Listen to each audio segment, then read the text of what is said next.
Almost a year ago today, the world celebrated the release of Barbie and Oppenheimer, one of the biggest events in cinematic history. An event that'll define the decade in film and is probably the biggest movie phenomenon since Marvel's victory lap in Avengers Endgame.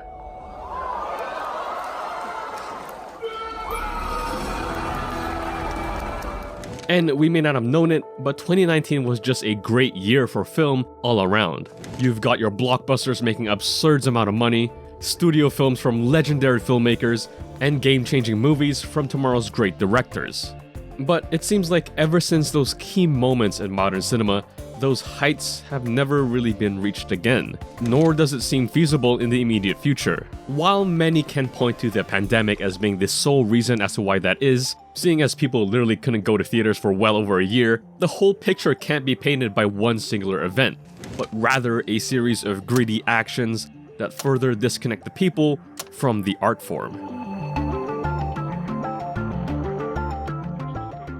See, with the amount of money that big studios were making in 2019, mainly Disney, they felt as if they were on top of the world.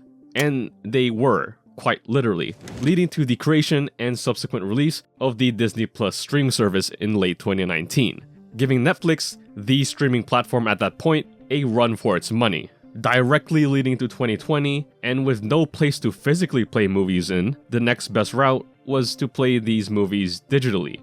And so Disney did just that. Then next thing you know it, studios would have their own streaming services, and then streaming services would have their own studios. Then companies that have never had their foot in the industry end up having both their own studios and their own streaming platforms. And from 2020 through bits of 2021, this was the case, until 2022 when things would seem like they'd go back to normal.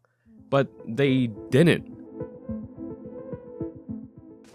While those day-and-date releases helped keep studios barely afloat over those years, it also affected the way distribution would be handled. Before, you'd be able to see a relatively new movie 4 months out of its initial release date, which, if you're not a Marvel movie or any other blockbuster, was really needed to get the return on the studio's investment. But because of how movies were being watched for well over a year, the cinema experience looked like a thing of the past. So when movies eventually did come back to theaters, instead of staying in cinemas for 4 months, they stayed for 3, then 2, and now 1 month in the theaters seems to be the norm, then going straight to VOD thereafter. So if the general audience only needs to wait a month instead of a third of the year to see it at home, what's the point of going to theaters? Yes, the cinematic experience is superior, but the cost and time trade-off is really a no-brainer for a lot of people, even the studios themselves. The rise of AI affected nearly all aspects of life, so to see it happen in the film industry shouldn't be a surprise at all. Quite literally during the London premiere of Oppenheimer, the cast left early for the actors' strike that was about to take place. And probably the biggest talking point regarding SAG's agreement with studios, other than wages being increased, was the worrying use of AI.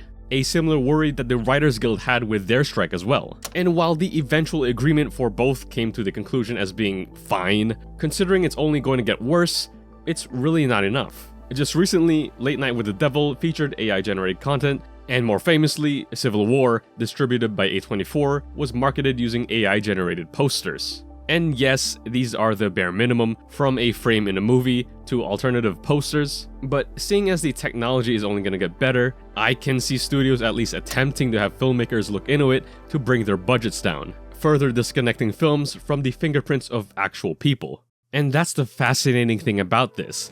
These 3 aspects that are killing the industry were mostly absent from last summer's cinematic event, with both films being exclusively released in theaters, both having at least 2 months before hitting VOD, and both being made by real people for real people.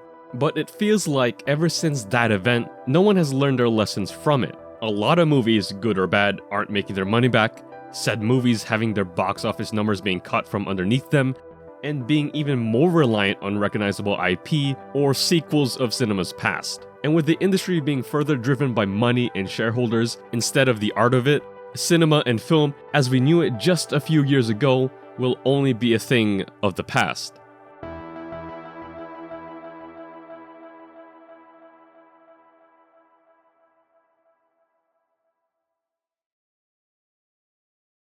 What if Christopher Nolan directed The Avengers? Whoa. That is the multiverse conundrum.